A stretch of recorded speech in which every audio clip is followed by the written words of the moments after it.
Saya sambung sikit lagi. Lanjut, silakan. Okay. Now, yang ketiga, masa, ruang dan jisim. Siapa terikat kepada masa? Pencipta ke ciptaan? Ciptaan terikat kepada masa. Pencipta tidak terikat kepada masa, ruang dan jisim. Bukan saja dia tak terikat, dialah yang mencipta masa, ruang dan jisim kepada ciptaannya. Or bahasa, because we are a lot of more than 70% or 80% from our viewers and our brother and sister Aki Waluhti in this channel use bahasa. Brother, bless you. Ya Hadi, ya Bashir, ya Tabibi, Nabi Allah, khairu khalqi jami'an, lahu a'lamana, sibi wal marati, salatullahi subhanallah. Bismillahirrahmanirrahim. Assalamualaikum warahmatullahi wabarakatuh. Kaum muslimin yang dirahmati Allah, semoga Allah senantiasa curahkan segala rahmat, segala nikmat yang berkepanjangan dan tiada akan berhujung dari dunia hingga akhirat kelak insyaallah. Dan Allah pun kumpulkan kita para kaum muslimin di bawah naungan aras Allah beserta para nabi, beserta para orang-orang yang Allah kasihi, Allah sayangi, Allah cinta insyaallah, di bawah naungan aras Allah kelak di mana tiada naungan selain daripada naungannya insyaallah. Amin amin Allahumma amin. Kaum muslimin, pada kesempatan sore hari ini saya akan mengunggah sebuah video di mana video ini mengesahkan tentang bagaimana Ustadz Aristo ya dapat mengundang Al-Mukarram Brother Lim ya, yang di sini beliau berkolaborasi dengan guru kita yakni Al-Mukarram Ustadz Kainama ya. Jadi membahas tentang bagaimana perihal masalah kristologi. Demikian kaum muslimin videonya. Beliau ini tidak mau dipanggil Ustadz, tapi beliau lebih sedang disapa dengan brother begitu. Dan beliau sudah hadir di tengah-tengah kita. Saya akan menyapa beliau. Assalamualaikum warahmatullahi wabarakatuh, Brother Lim Joyce. Waalaikumsalam warahmatullahi wabarakatuh. Masya Allah. Selama ini saya hanya bisa melihat di YouTube, saya bisa melihat di TV, tetapi pada malam hari ini saya bisa bersama-sama dengan Brother Lim Joyce. Masya Allah, luar biasa.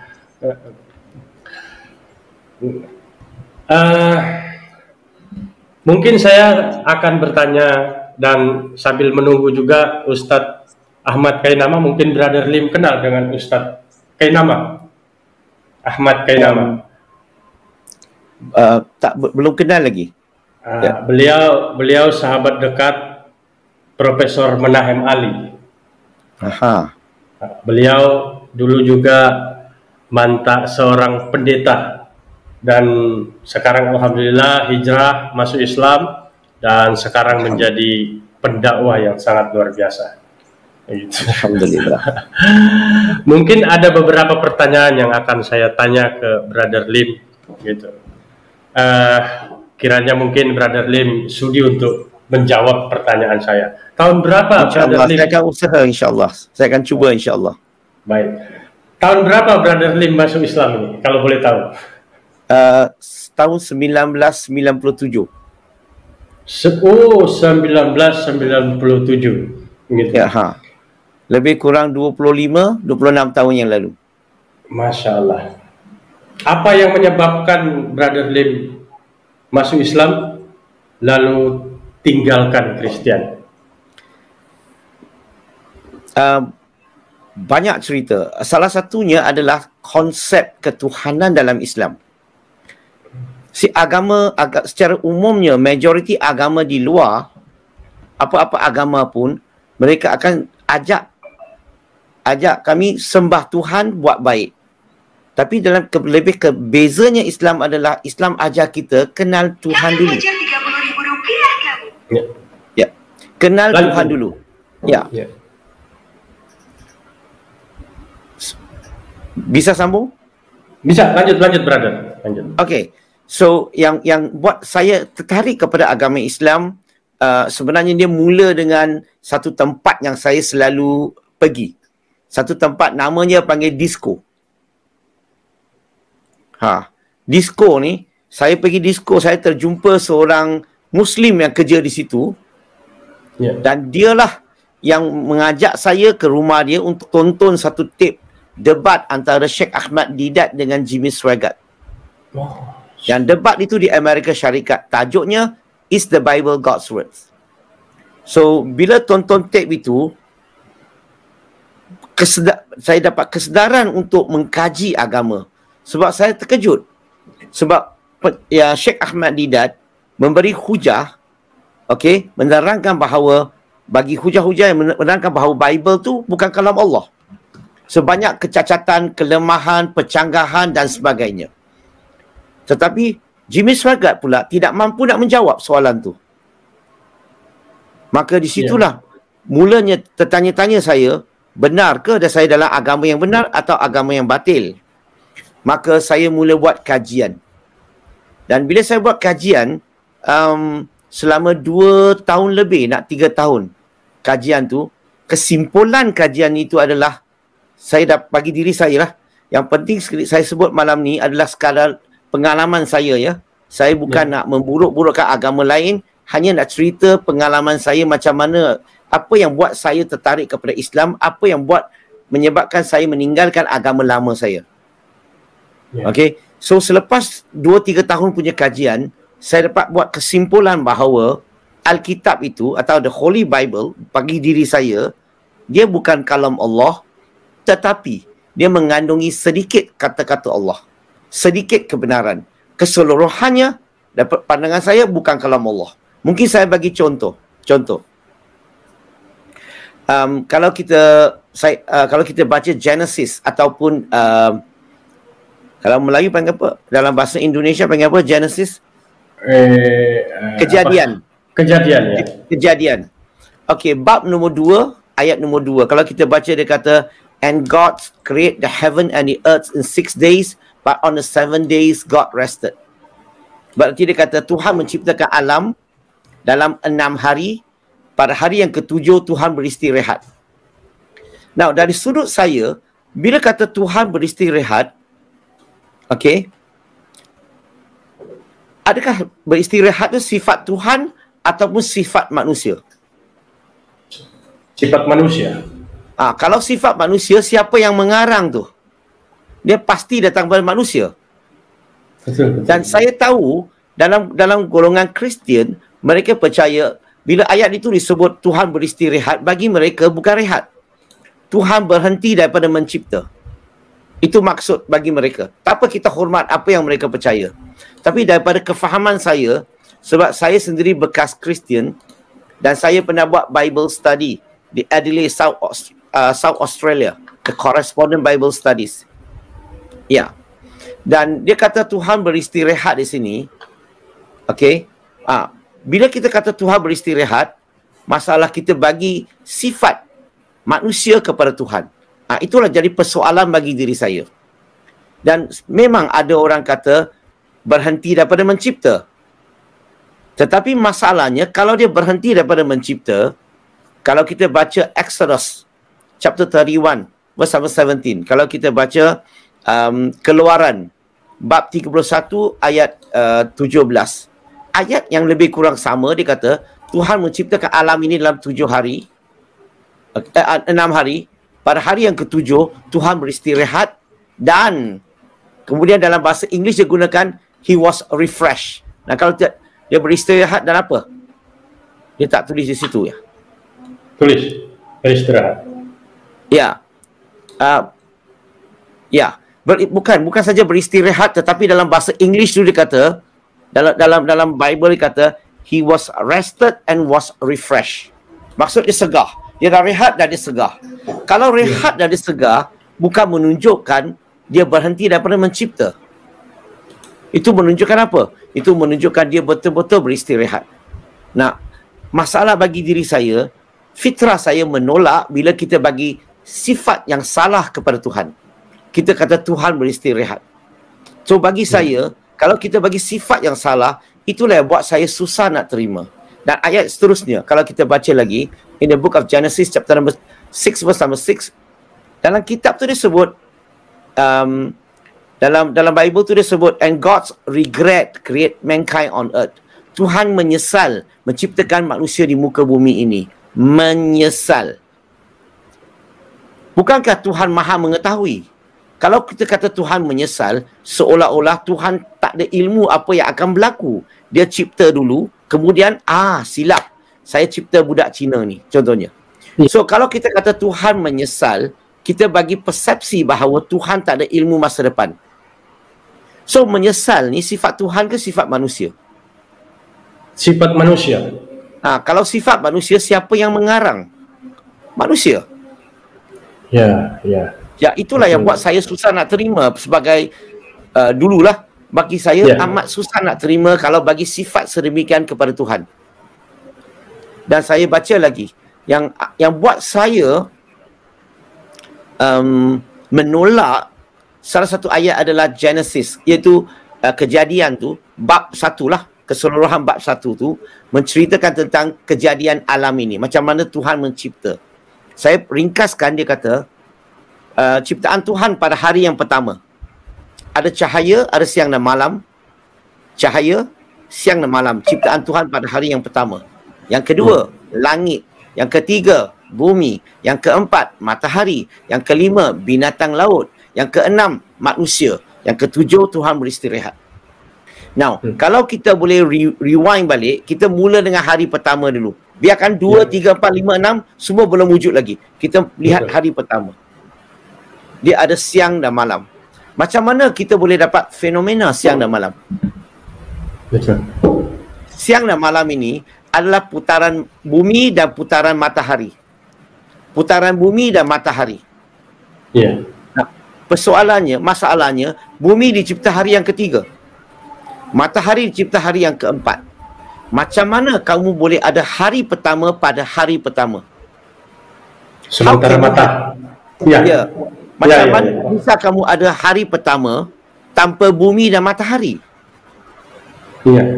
Macam mana kamu boleh ada siang dan malam tanpa bumi dan matahari? Macam mana kamu boleh ada cahaya tanpa matahari? So kalau orang putih kata, how can you have first day on the first day, whereas you don't have the earth and the sun? Ya. So itu menunjukkan bahawa ini sesuatu yang tak boleh diterima, sesuatu yang dipanggil kesilapan sains, kesilapan fakta sains. Maka ini sesuatu yang bagi diri saya susah saya nak terima. Satu lagi, kalau kita baca Genesis kejadian bab 21 ayat 14, 15, 16. Ayat tu kalau kita ingat lagi, cerita ni menceritakan tentang Ibrahim alaihissalam. Okey? Dan pada usia tua tak ada anak, tak ada zuriat. Maka isteri dia Sarah, kalau kita baca Genesis chapter number 16 verse number 1, 2 and 3, dia sebut tentang dia mengambil hambanya dan diberikan kepada Ibrahim alaihissalam. Dan diberikan kepada Ibrahim alaihissalam jadikan isterinya. Dan kalau kita lihat di sini, pada usia 86 tahun, isteri keduanya, Hajar, melahirkan seorang putera, seorang anak namanya Ismail alaihissalam. Dan pada usia 99 tahun, isteri pertamanya Sarah tiba-tiba melahirkan seorang putera, namanya Ishak alaihissalam. Ya. Dan kalau kita lihat, beza usia mereka adalah 13 tahun. Dan apa yang berlaku di sini mengikut tafsir Bible, selepas Sarah habis menyusunya. Selepas habis menyusu, so tafsiran mengatakan habis menyusu 2 tahun. Berarti bila Ishak alaihissalam sudah 2 tahun, Ismail alaihissalam sepatutnya dah 15 tahun. Dan ayat itu, ayat dalam Genesis tu, chapter 21 verse 14, 15, 16 tu, dia sebut pada pagi itu Ibrahim alaihissalam menghalau isterinya Hajar dengan Ismail alaihissalam dan memberi sebotol air dan sedikit makanan. Dan mereka pun jalan di padang pasir. Selepas sekian lama mereka jalan, makanan habis, minuman habis. Maka Hajar letak Ismail di bawah pokok. Apa dia buat? Dia pergi cari makanan dan minuman untuk Ismail alaihissalam. Dia kata dalam Bible tu, dia kata dia tak sanggup nak lihat anak dia mati. Saya ulang sekali lagi, halau mereka, Hajar dengan Ismail alaihissalam lupa tambah satu ayat. Letak budak tu di atas bahu ibunya. Put the child on her shoulder. Ya. Bahu ibunya dan jalan di padang pasir. Betul? Betul. Dan selepas habis makanan, habis minuman, Hajar letak dia di bawah pokok dan pergi cari makanan dan minuman, dan dia tak sanggup nak lihat anak tu mati. Yang pengarang yang mengarang tu, dia silap. Dia terlupa. Dia mengarang cerita ni, dia terlupa. Dia ingat Ismail alaihissalam adalah 2 tahun macam Ishak alaihissalam. Sebab itulah Ibrahim alaihissalam letak budak tu di atas bahu ibunya dan jalan di padang pasir. Betul. Padahal pada masa itu Ismail alaihissalam sudah 15 tahun. 15 tahun. Nampak tak? Boleh tak kita cerita sesuatu? Okey, kita cakap tentang Tuhan. Okey. Tuhan lupa. Boleh ke? Kalau ini daripada Tuhan, takkanlah Tuhan lupa. Tak boleh. Tuhan tak mungkin lupa. So, itulah yang buat saya amat susah nak terima. Dan kalau saya sebut satu ayat lagi, mungkin semua di kalangan kita, kalau kita dapat baca Ezekiel chapter 23. Ya. Okey. Saya tak nak cerita tentang lucanya. Kalau you baca ayat itu, ceritanya nampaknya agak lucah sebab menerangkan detail perbuatan-perbuatan yang tak elok tu. Ya, betul. Ya, bagi saya lucah tu tak begitu teruk.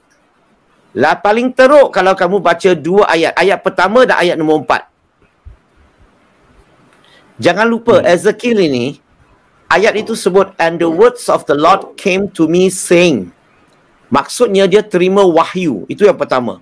Dan ayat nombor 4 bila cerita tentang 2 wanita tu, satu ibu tu, dan mereka Melayu cakap apa? Mereka jadi pelacur pada usia muda. Betul? Ya. Betul. Perkara yang paling buat saya amat susah nak terima adalah bukan pasal kekotoran tu. Sebab Tuhan kata dalam ayat tadi, mula-mula ingat lagi tak saya sebut, and the words of the Lord came to me saying. Ezekiel sedang bercakap, dia dapat wahyu daripada Tuhan. Dan ayat nombor 4 tu yang penting tu adalah Tuhan kata apa? Tuhan kata 2 wanita ini yang pelacur ni, Tuhan kata aku punya.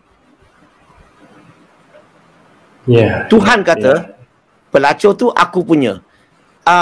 Saya ada sedikit problem kalau bila kita sebut, kita kata Tuhan memerlukan pelacur sedemikian. So saya bukan nak burukkan, hanya bagi saya nak terangkan kajian saya yang buat saya amat susah nak terima. Saya payah nak terima sebab bagi sifat tentang Tuhan yang bagi saya bukan sifat ketuhanan tetapi sifat ciptaannya, sifat manusia.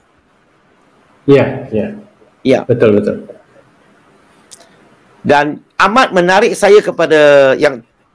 saya kepada agama Islam adalah surah Al-Baqarah, surah yang kedua, ayat 255.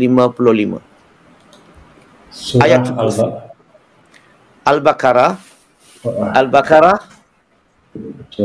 Al-Baqarah. Okey. Ayat 255. Baik.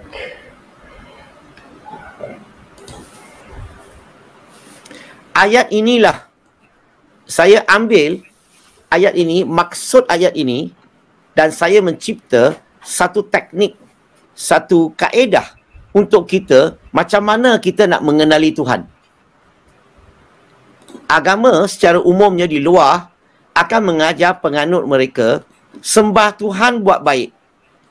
Tetapi dalam agama Islam, sebelum kita sembah Tuhan buat baik, kita kena kenal Tuhan dulu.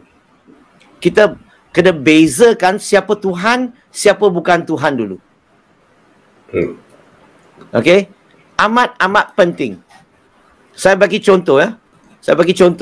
Kalau saya tanya kepada para hadirin yang bersama dengan kita program hari ini, kamu semua percaya tak kepada Tuhan? Percaya. Percaya. Apa pandangan kamu semua mengenai alam ini? Tuhan ke ciptaan Tuhan? Ciptaan Tuhan. Okey. Kalau kita tanya secara umumnya, bagi mereka yang percaya kepada Tuhan, mereka percaya kepada Tuhan, pada masa yang sama mereka percaya alam ini bukan Tuhan ataupun ciptaan. Berarti mereka percaya wujudnya pencipta, pada masa yang sama wujudnya ciptaan. 255. 255. 255 ya, siap. Ya. Oke, 255.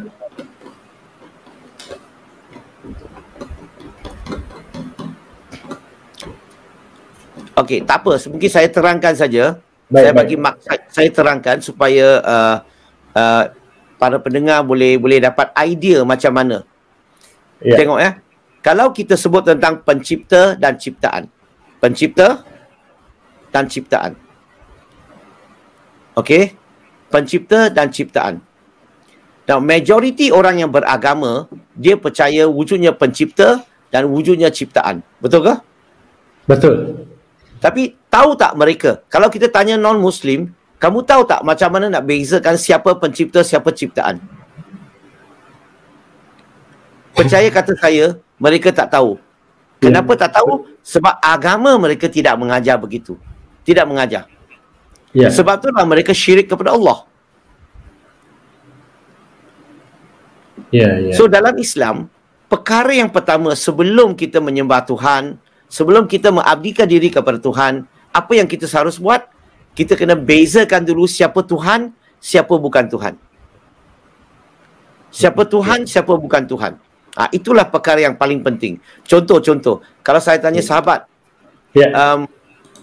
kamu boleh bezakan tak siapa lelaki dan wanita? Siapa boleh. lelaki dan wanita? Iya. Boleh bezakan tak? Boleh. Bisa. Boleh. Macam mana bisa bezakan? Iya.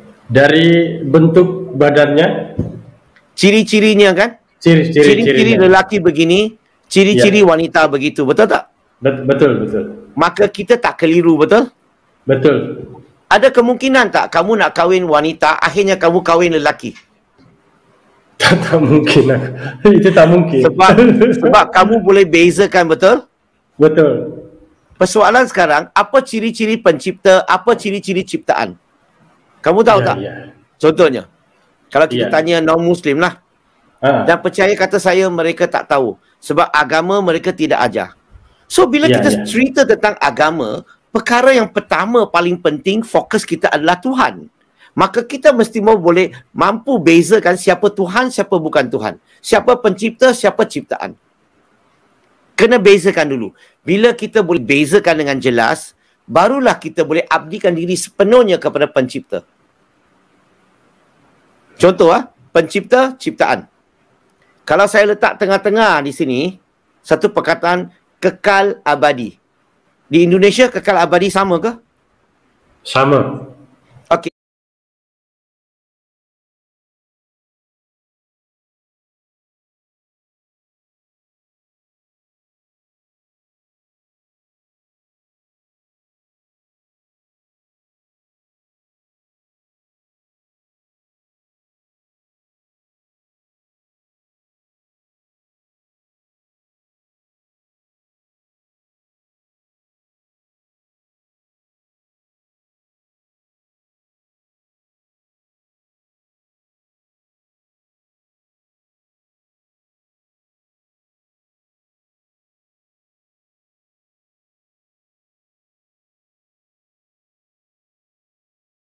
Okey. Antara pencipta dan ciptaan, siapa yang kekal? Pencipta. Pencipta. Ciptaan tak kekal. Tak kekal. Okey. Boleh bagi contoh tak apa yang ciptaan yang tak kekal? Manusia. Binatang. Ya. Tumbuh-tumbuhan. Binatang laut. Apa yang ada nyawa di muka bumi ini, semuanya tidak kekal. Maka kita sudah boleh bezakan ciri pertama. Pencipta kekal, ciptaan tak kekal. Yang kedua, permulaan pengakhiran. Antara pencipta dan ciptaan. Siapakah yang tak ada permulaan, tak ada pengakhiran? Pencipta. Pencipta. Sebab dia kekal. Ciptaan, semuanya ada permulaan, ada pengakhiran. Semuanya lahir dan akan mati. Tak ada sesiapa yang akan hidup selama-lamanya. Semua ada permulaan, ada pengakhiran. Maka, kita boleh bezakan yang kedua dah. Yang ketiga, masa, ruang dan jisim. Saya tak tahu di Indonesia sama tak perkataan. Masa, ruang dan jisim. Time, space and mass. Ruang dan waktu. Masa, ruang dan jisim. Ini Masya Allah. Sudah hadir Ustaz Kainama ini. Kita Kainama. Ustaz Kainama. Ustaz Alhamdulillah. Wah, ini masih terganggu jaringan. Saya sambung sikit lagi. Lanjut, silakan. Okay. Now, yang ketiga, masa, ruang dan jisim. Siapa terikat kepada masa? Pencipta ke ciptaan? Ciptaan. Ciptaan terikat kepada masa. Pencipta tidak terikat kepada masa, ruang dan jisim. Bukan saja dia tak terikat, dialah yang mencipta masa, ruang dan jisim kepada ciptaannya. Masya Allah. Yang keempat, bergantung. Ada keperluan. Siapa yang ada keperluan? Siapa yang bergantung kepada matahari, udara, makan, minum untuk hidup? Pencipta perlu tak? Tak perlu. Ciptaan? Perlu ciptaan sekali. memerlukan. Ya. Last satu. Rehat dan tidur. Siapa yang memerlukan rehat dan tidur? Ciptaan. Pencipta tak perlu. Okey, sekarang ni saya ulang sekali lagi. Saya pencipta, dia kekal abadi. Tiada permulaan pengakhiran. Tidak terikat kepada masa, ruang dan jisim. Tidak bergantung. Dan tidak rehat dan tidur. Dan ciptaannya adalah sebaliknya. Sekarang ni, kalau kita dah tahu ini ciri-ciri pencipta, senang. Sebab apa? Dalam dunia ni ada macam-macam Tuhan. Kadang-kadang masyarakat agak keliru. Tak tahu dia Tuhan ke dia tiada Tuhan, betul? Betul. Boleh tak bagi saya satu nama Tuhan yang orang sembah selain daripada Allah? Jangan sebut Allah. Apa-apa Tuhan yang orang sembah. Okey? Yang ada 5 ciri-ciri tadi. Kekal selama-lamanya. Tiada permulaan pengakhiran. Tidak terikat kepada masa, ruang dan jisim. Tidak bergantung dan tidak rehat dan tidur. Aristo boleh bagi satu contoh. Satu nama. Selain daripada Allah. Tak ada. Tak ada. Sebenarnya bila kamu sebut tak ada, apa yang berlaku? Sebenarnya kamu telah menolak semua Tuhan dalam dunia ini. Tak ada satu pun mempunyai ciri-ciri ketuhanan. Secara indirect, kamu sebenarnya telah lafaz la ilaha illallah. Kamu dah lafaz la ilaha. Kamu telah menolak semua. Tak ada satu pun mempunyai ciri-ciri ketuhanan. Ya. Kalau Tuhan cipta kita, dia akan program tak kita untuk kenal dia. Macam Aristo, contoh. Kamu dah berumah tangga belum? Ya. Sudah ada anak? Ada. Satu. Okey. Kamu ajar tak anak panggil you bapa, panggil isteri kamu ibu? Ya, betul. Mesti kan? Ya. So Tuhan cipta kita, dia akan program tak kita untuk kenal dia sebagai dia adalah pencipta kita. Dia Tuhan kita. Dia akan program. Sebab tu bila saya tanya 5 soalan tadi, kamu jawab dengan tepat, itu bukan isu agama, isu fitrah yang Tuhan telah program dalam diri kita. Selagi fitrah itu tidak dicemari keseluruhan, kita boleh bezakan. Okey, saya bagi satu contoh. Tengok pencipta, ciptaan tadi kita sudah boleh bezakan. Sekarang kita letak nama Muhammad sallallahu alaihi wasallam di tengah-tengah atas ini. Nabi Muhammad SAW, dia kekal ke tak kekal? Tak kekal.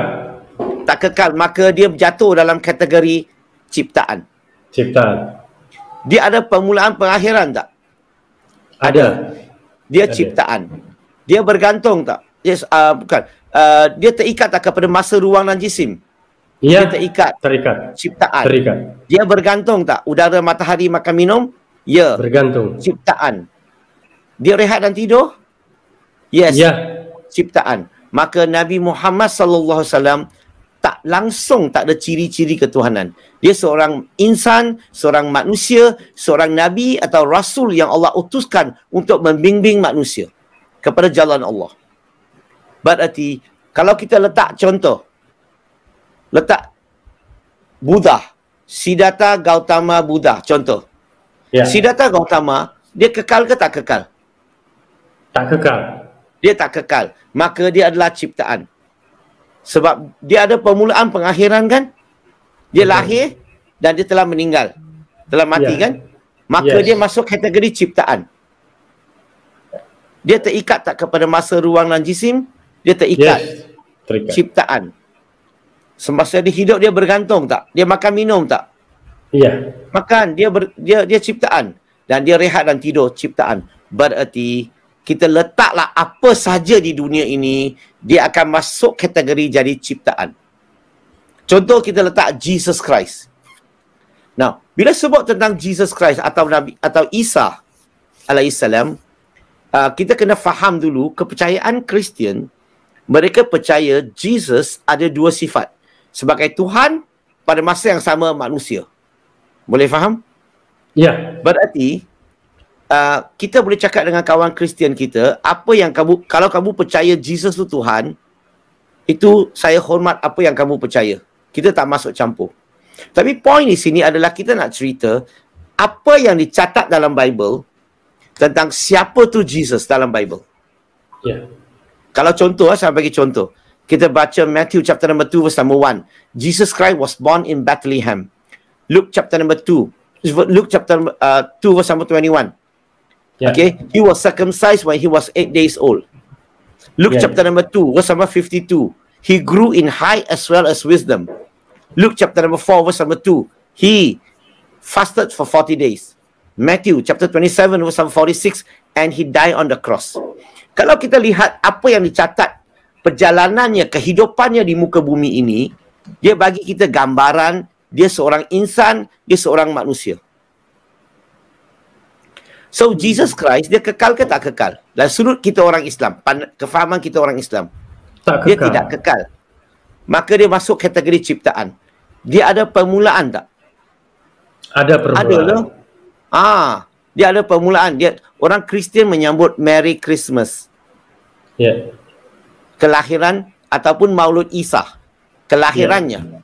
Ya. Kelahirannya Itu sudah menunjukkan dia ada permulaan. Maka dia ciptaan. Dia terikat tak kepada masa, ruang dan jisim? Dia terikat. Ya, terikat. Sebab dia hidup di muka bumi ini sampai usia 33 tahun. Ya. Maka dia ciptaan. Dia bergantung tak? Bergantung. Ingat lagi tak? Mukjizat pertama yang dia lakukan dalam Bible adalah semasa kat rumah, mereka ada satu kenduri. Ya. Bila kenduri itu, okay, mereka tengah minum wine. Wine tu habis. Ibunya, Maryam, minta dia untuk tukar wine tu jadi, tukar air tu jadi wine. Berarti mereka makan dan minum. Dan rehat dan tidur. Berarti Nabi Isa alaihissalam masuk kategori ciptaan. So, dari sudut kita orang Islam, dia tidak mempunyai ciri-ciri ketuhanan. Dia sebagai manusia, dia sebagai insan, sebagai Nabi dan Rasul yang kita hormati. Ya. Dan kita boleh letak keseluruhan alam di sini, keseluruhan alam di sini akan jatuh dalam kategori ciptaan. Berarti kalau saya tanya Resto, kamu nak sembah pencipta ke ciptaan? Pencipta. Kamu nak sembah ciptaan tak? Tak mau. Tak. Maksudnya la ilaha illallah. Illallah. Berarti kepercayaan kita nak menyembah Allah Subhanahu Wa Taala bukan orang kata dia Tuhan, tetapi kita boleh terangkan ciri-ciri ketuhanannya. Hanya dialah yang mempunyai ciri-ciri ketuhanan. Yang selainnya, semuanya tak ada ciri-ciri ketuhanan. Tetapi ramai mereka anggap yang manusia ni sebagai Tuhan. Sebab itulah kelebihan Islam adalah ajar kita macam mana nak bezakan siapa pencipta, siapa ciptaan dengan jelas. So inilah yang buat saya tertarik kepada agama Islam sebenarnya. Wallahu alam. Luar biasa apa yang disampaikan oleh Brother Lim. Masya Allah. Jadi perbedaan antara pencipta dan ciptaan. Ciptaan tak boleh dijadikan pencipta, pencipta tak boleh dijadikan ciptaan. Luar biasa apa yang disampaikan oleh Brother Lim. Bezanya, saya tadi kemana ini Ustaz?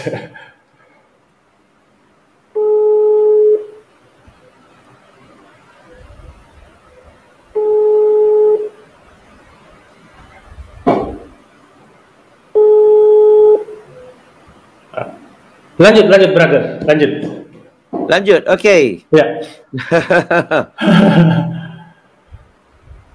Sebab tu dalam Islam, bezanya beriman dengan percaya dua perkara yang berbeza. Ya. Majoriti masyarakat dunia, manusia, mereka percaya sesuatu sekadar andaian, bukan bukti. Ya. Dalam Islam, mereka secara andaian, buta tuli, ikut-ikutan. Tetapi dalam agama Islam, okay, nak tahu siapa pencipta, siapa ciptaan, kita tengok ciri-cirinya. Bukan tengok mukjizat, bukan tengok orang kata dan sebagainya. Sebab itulah bezanya beriman, saya percaya dan saya boleh buktikan, saya boleh terangkan bezanya. Dan yang tak boleh itu, saya percaya saja. Itu dipanggil buta tuli, ikut-ikutan. Dan sebahagian besar manusia di dunia ini lebih kepada mewarisi agama daripada mak bapak, ikut-ikutan, bukan mereka dapat buktikan atau terangkan dengan jelas. Betul.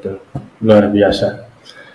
Sangat luar biasa apa yang disampaikan oleh Brother Lim. Ternyata sederhana sekali membedakan mana ciptaan dan mana pencipta.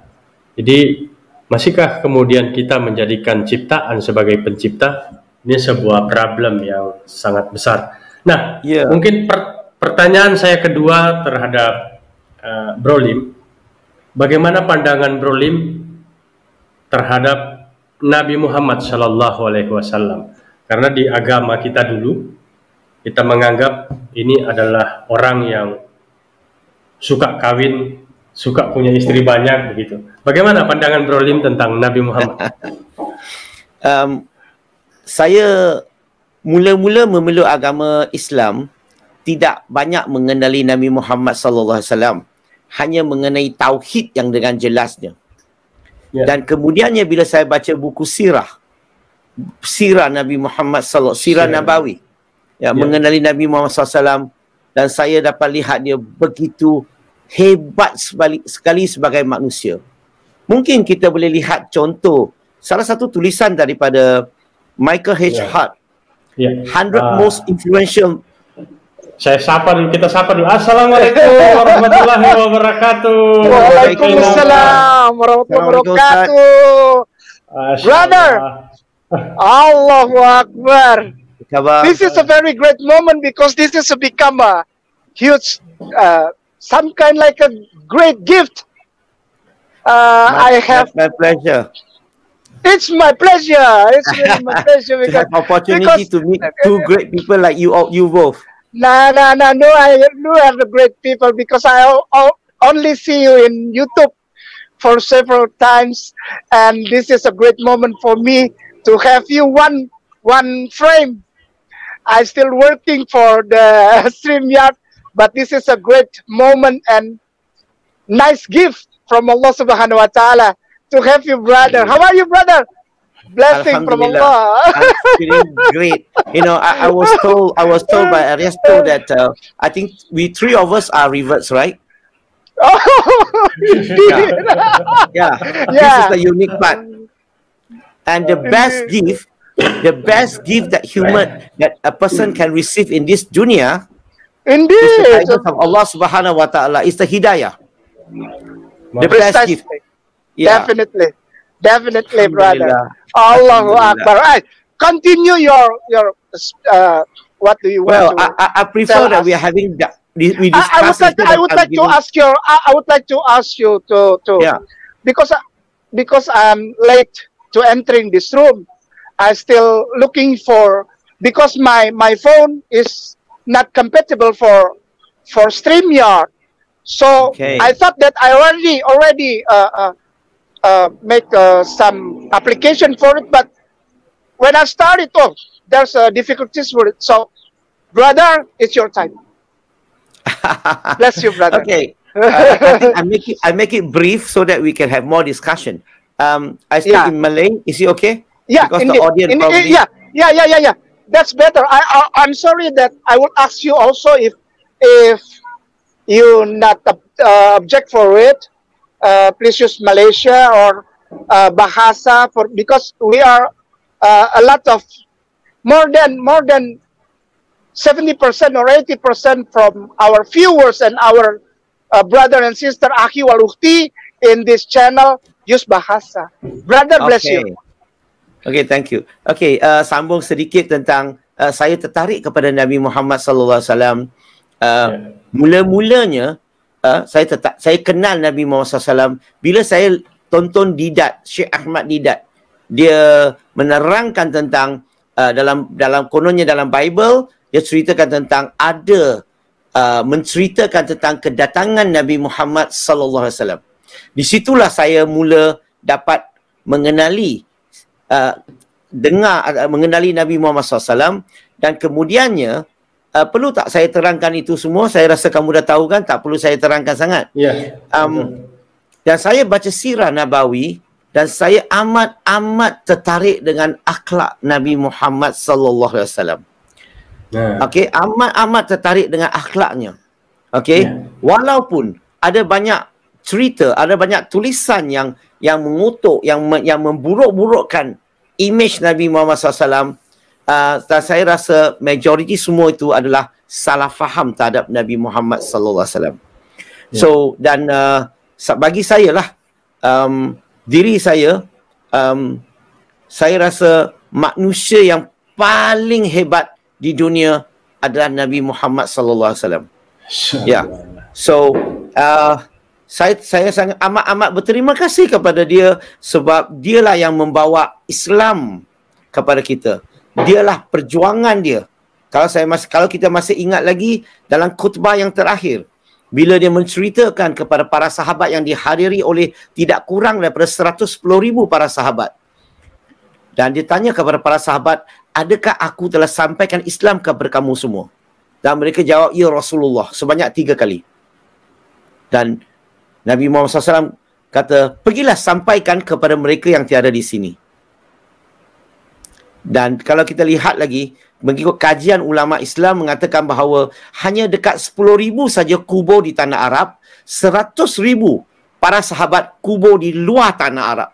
Berarti mereka telah bergerak ke merata dunia sekadar pergi menyampaikan, hanya ikut perintah Nabi Muhammad SAW pergi menyampaikan Islam. Dan ramai di kalangan mereka tak balik rumah pun. Mereka bergerak daripada tempat khutbah. Ada setengah-setengah pulang ke rumah mengambil barang-barang yang penting, bawa anak bini dan bergerak. Dan disebabkan semangat itulah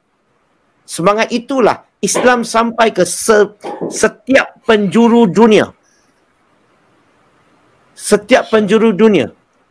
Tapi agak sedih sedikit bila sampai ke, saya tak tahu di Indonesia, sampai ke Malaysia. Islam seolah-olah telah dislowkan, telah diperlahankan. Kerja-kerja dakwah amat kurang. Bukan tak ada, amat kurang.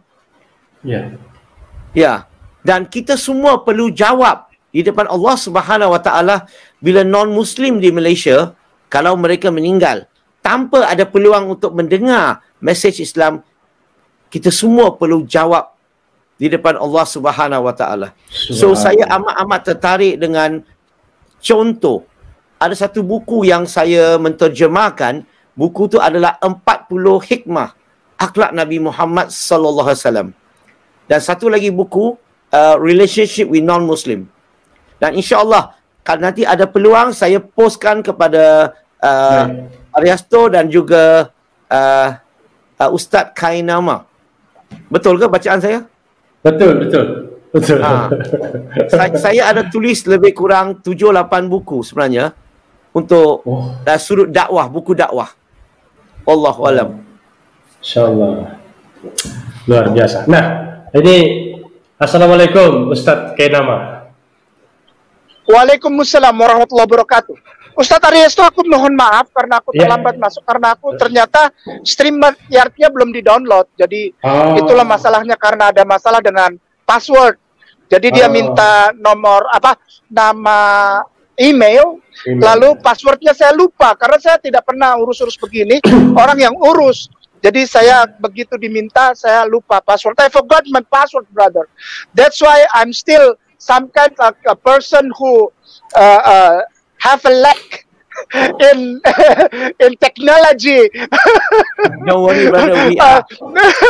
We are different generation people. We are X generation people. Yeah, We are indeed, not Y. indeed, brother. Yeah. That's why. Mendengar apa yang disampaikan oleh. Oh ya, silakan. Apa yang mau disampaikan oleh Ustadz Ariesto kepada saya? Ada dua pertanyaan yang wajib Ustadz Kainama jawab. Oh ya. Pertama, bagaimana pandangan Ustadz melihat Bro Lim? Beliau ini tidak mau dipanggil Ustadz, maunya dipanggil brother. Memang dia tidak layak dipanggil. No. Aduh, putus lagi ya. Jaringan beliau terganggu. Iya. Yang kedua, nubuat kedatangan Nabi Muhammad yang disampaikan oleh Bro Lim tadi. Brother, saya sampaikan apa? Sedikit masukan buat saya karena saya baru bergabung. Sedikit saja. Bahwa Bro Lim sampaikan ternyata di kitab sebelumnya, di kitab beliau ada jejak-jejak dan petunjuk tentang nubuat kedatangan seorang manusia yang bernama Nabi Muhammad Sallallahu Alaihi Wasallam. Ya, baik. Jadi yang pertama, itu saja dulu ya. Bung Ade, Ustaz. Baik. Bung Ade, Ustaz. Baik. Dengan mengucapkan Bismillahirrahmanirrahim. Assalatu wassalamu ala asrofil anbiya'i wal mursalin Sayyidina Muhammadin wa ala alihi wa sahbihi wa atba'i ajma'in. Ashhadu an la ilaha illallah wahdahu la syarikalah. Lahul mulku wa lahul hamdu yuhyi wa yumiitu wa huwa ala kulli syai'in qadir wa asyhadu anna Muhammadan abduhu wa rasuluhu la nabiyya ba'da. Raditu billahi rabba wa bil islami dinna wa bil Muhammadin sallallahu alaihi wasallam nabiyya wa rasulah. Inna dina indallahil islam, inna dina indallahil islam, inna dina indallahil islam. Sadaqallah wa sadaqallahu azim. Wa sadiq Rasulullah Muhammad sallallahu alaihi wasallam ibn Abdullah. Pertanyaan pertama, the first questions from our brother and our Ustad, Brother Lim. even you are objection to a person who called you Ustad, you are still Ustad to my heart. Okay. In my heart, you are still Ustad because every person that have as you see, unbelievable proposal, unbelievable writings. Even I'm still waiting for your writings that you promised to send me, brother. Melihat serta mencermati video YouTube antum yang beberapa kali saya dapat dari saudara Mu'alaf. Allah bless you, brother. Allah bless you, brother Lim. Really, indeed.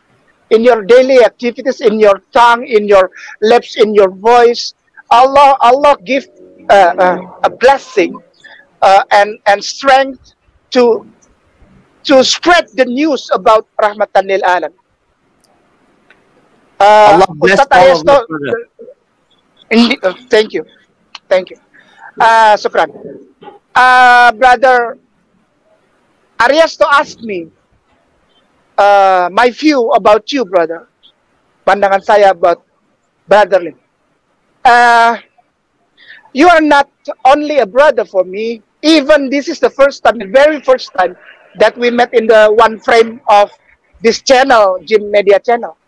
Tapi buat saya, engkau adalah brotherku yang sudah lama dan dipertemukan kembali. Itulah yang saya percaya. This is not first time. We already have our soul, like seperti chain, mata rantai.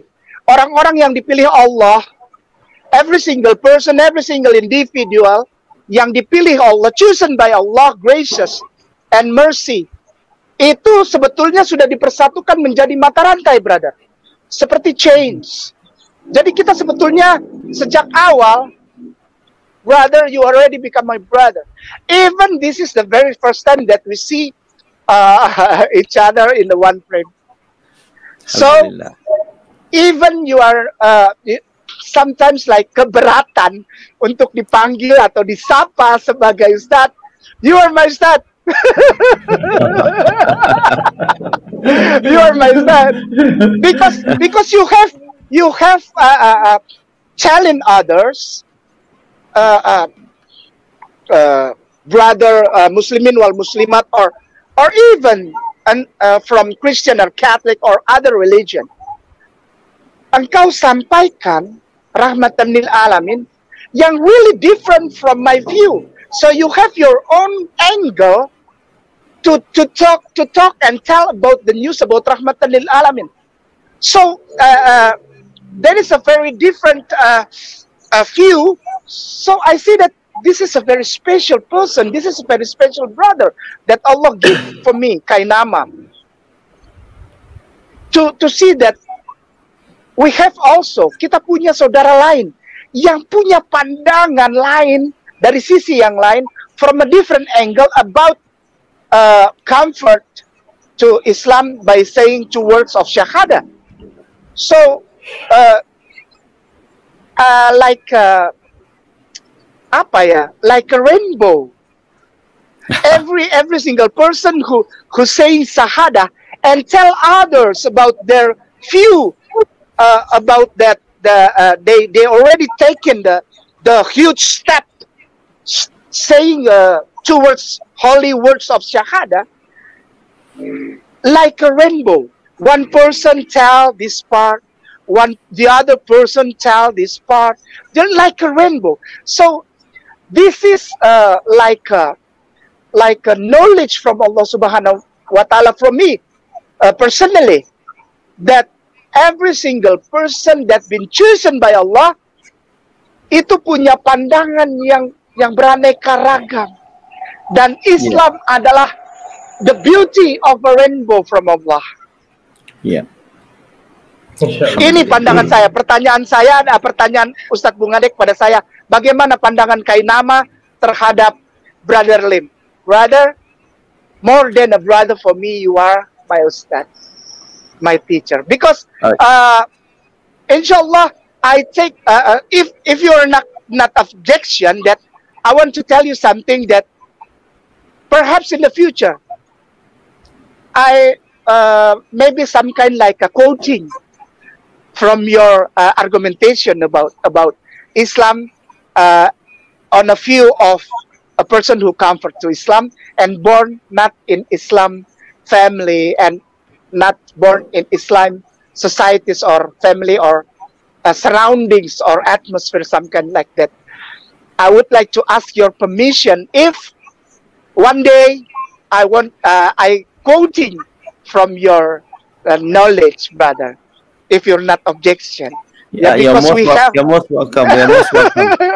Okay, terima kasih banyak. Syukran ya my teacher. Ya, because we have a different angle. Itu pertanyaan pertama, insya Allah saya sudah jawab. Brother Lim, every single person who saying Shahada that been chosen by Allah through the hidayah, is already cling together as a chain, one chain to another, and become a very long chains. We are one big family, a huge family. In rahmatan lil alamin. Pertanyaan kedua, apa tanggapan Ustadz K dengan pemaparan dari Brother Lim tentang Rasulullah Muhammad SAW di dalam Bible? Brother Lim punya pemahaman yang sama. Begini. Mohon maafkan aku.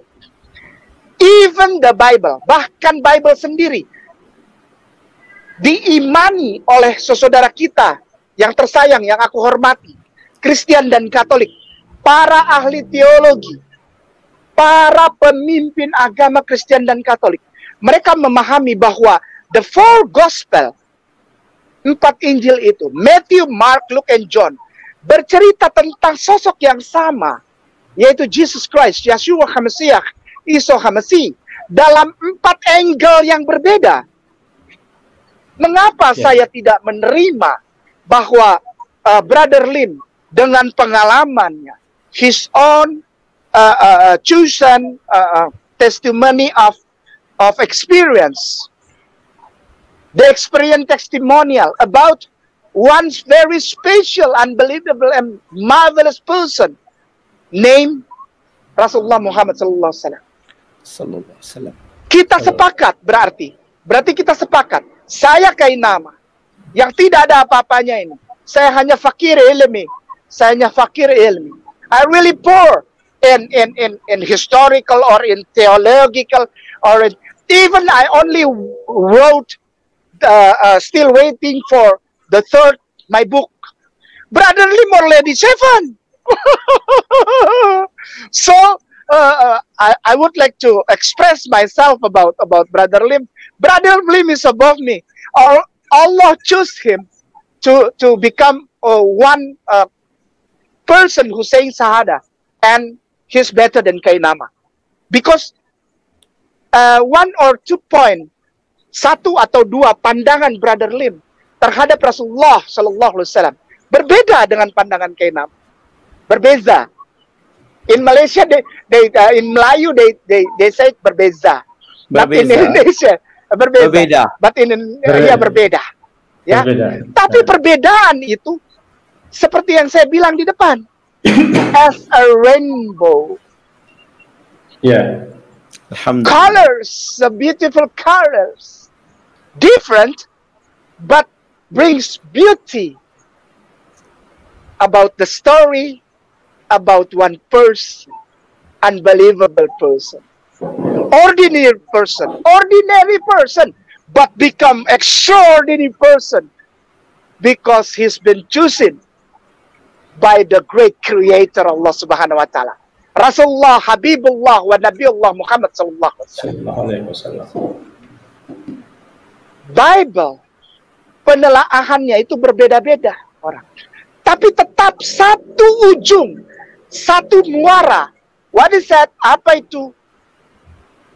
Rasulullah Muhammad sallallahu alaihi wasallam already been prophesied, and no one could neglect it.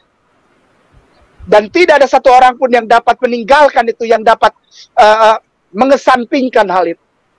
Tidak ada satu kekuatan validitas data yang dapat mengesampingkan bahwa kitab-kitab sebelumnya tidak menulis tentang Rasulullah.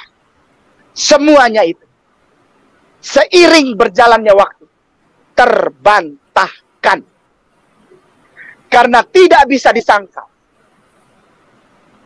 All the prophecies has been written in the Holy Scripture before Al-Quranul Karim. Even there's many colors, yeah, and many aspects, few from very different angle, but still one focus. Like American said, orang-orang Amerika sering bilang, orang-orang yang berbahasa Inggris, mana dia? Bilang. Orang-orang yang berbahasa Inggris Amerika bilang, bullseye. Bullseye itu like if one person want to some kind like shooting an arrow, memanah itu ada bulat sampai yang bulat paling kecil intinya itu namanya bullseye. Dari setiap lingkaran itu, dari setiap warna pelangi itu, rainbow, the colors of the rainbows, semuanya mengarah kepada satu bullseye itu, satu poin itu apa? Tidak ada keraguan. There is no doubt. Every single Holy Scripture contain the prophecies of this man.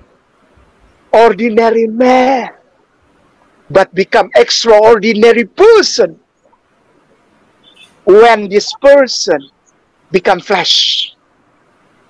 Like seperti di dalam Yohanes pasal 16 ayat 13 itu, yang Brother Lin, mohon maaf saya selalu ulang-ulang itu karena banyak orang yang seperti salah misinterpreted atau misperception dari setiap kata-kata 16-13.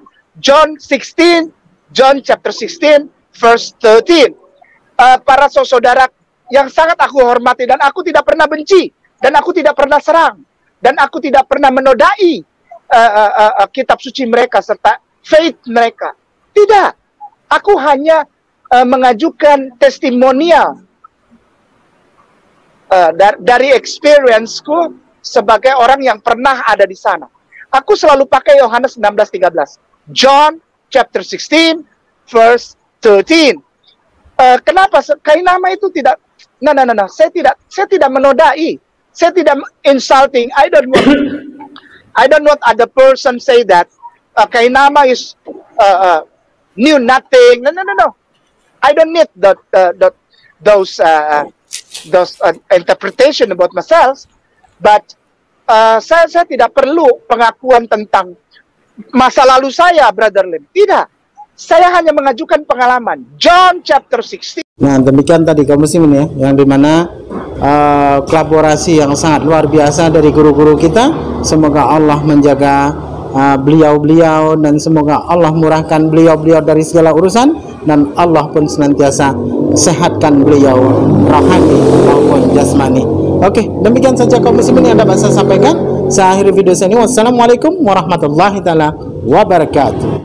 Ya Hadi